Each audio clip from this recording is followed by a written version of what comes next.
They called her just a ghetto girl, loud, uncultured, unworthy. But life was about to teach everyone a lesson because Anita was not just a girl from the streets. She was a queen the world almost ignored. This is the story of Anita. Anita was a loud, fearless, and confident ghetto girl. People in her neighborhood called her the ghetto baddie. She walked like she owned the street. She talked like nobody could challenge her. And she always wore long nails, big eyelashes, and colorful wigs. Anita did not fear anybody. If you talk to her anyhow, she will answer you anyhow. She grew up in Ajegunle, a tough area where you must be strong to survive. Anita's mother sold pepper by the roadside. Her father was not in her life. She learned how to defend herself from a young age. She never liked school. She preferred street life, loud music, and expensive fashions. Her dream was to be rich and famous one day. But Anita had a soft heart hidden inside her rough attitude. She loved her mother deeply.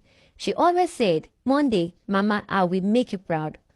One afternoon, Anita saw a shiny black Jeep drive into her street. Everybody stopped and stared. A rich young man stepped outside. His name was Victor. He looked gentle, calm, and expensive. Anita rolled her eyes at him. She did not like fine rich boys. She believed they always looked down on poor people. Victor greeted the people around nicely. He smiled at Anita and said, "Good afternoon." Anita hissed and walked away. Victor laughed softly. He liked her boldness. Later in the evening, Victor came back again. He stopped at Anita's mother's shop to buy pepper. He greeted Anita's mother with respect.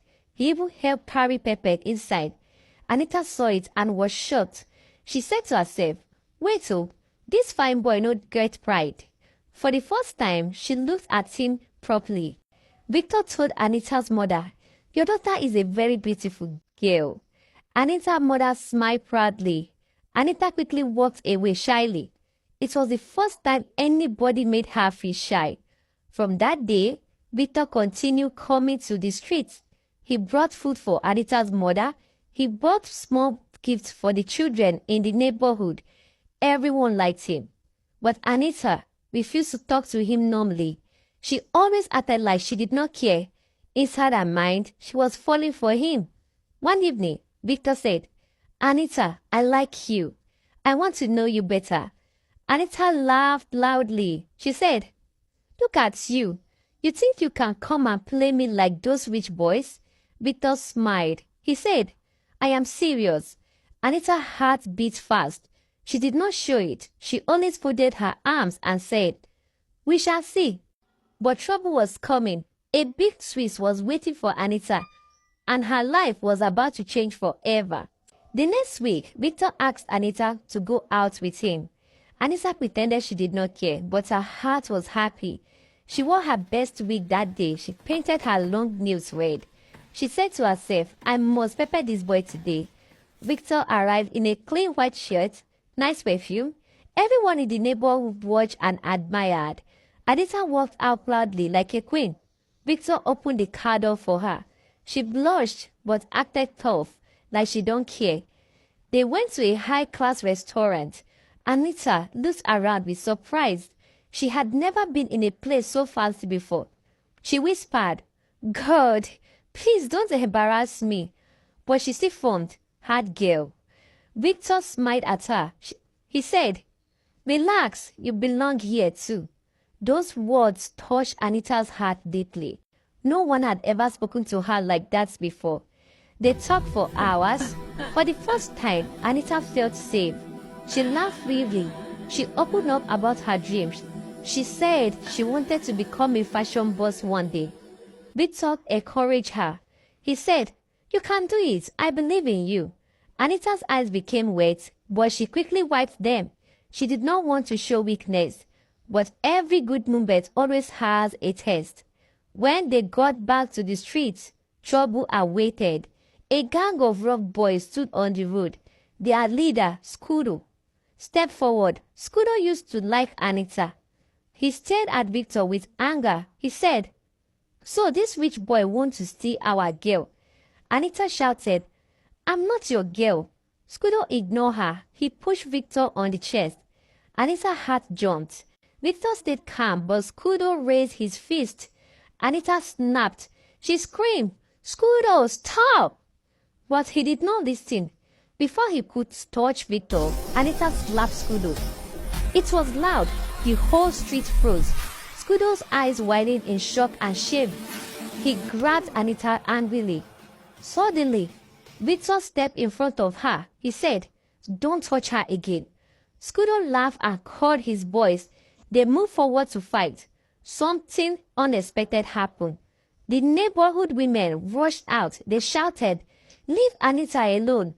They threw sand, pepper, and sticks. Scudo and his boys ran away in shame. Victor looked at Anita with pride. He said, "You are strong."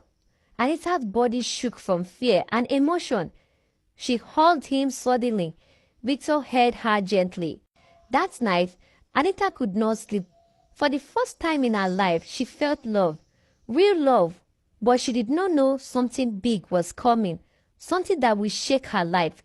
Victor had a secret, and soon, Anita would find out. Weeks passed. Anita and Victor became very close. They talked about life. They talked about James. They supported each other like a real team. Anita started changing slowly, not because of shame, but because she wanted a better life. She still kept her ghetto confidence, but she added class and calmness. People in the neighborhood noticed. They whispered, "Hey, Anita, don't turn wife material." Anita just smiled and kept walking with pride. One afternoon, Victor came, looking serious. Anita felt scared immediately. She asked, "What is wrong?" Victor held her hand and said, "My parents want me to marry someone else." Anita's heart broke instantly. She felt pain like fire in her chest. She turned her face away and fought tears. She said softly, "So this is the end." Victor shook his head. "No, I am not leaving you. I told them I want you. I told them I love you." Anita looked at him in surprise. Her heart melted slowly. But Victor sighed. He said, "They want to meet you." Anita panicked inside. She said, "What if they laugh at me?" Victor held her face gently. He said, "You are enough. You are strong. You are worthy." Anita breathed slowly and nodded. She decided to be brave. The day came. Anita wore a neat, simple outfit. No loud makeup, just beauty and confidence. Victor took her to his parents' house. Anita greeted respectfully. She sat properly. She answered questions calmly and did not pretend to be someone else. She was real and polite.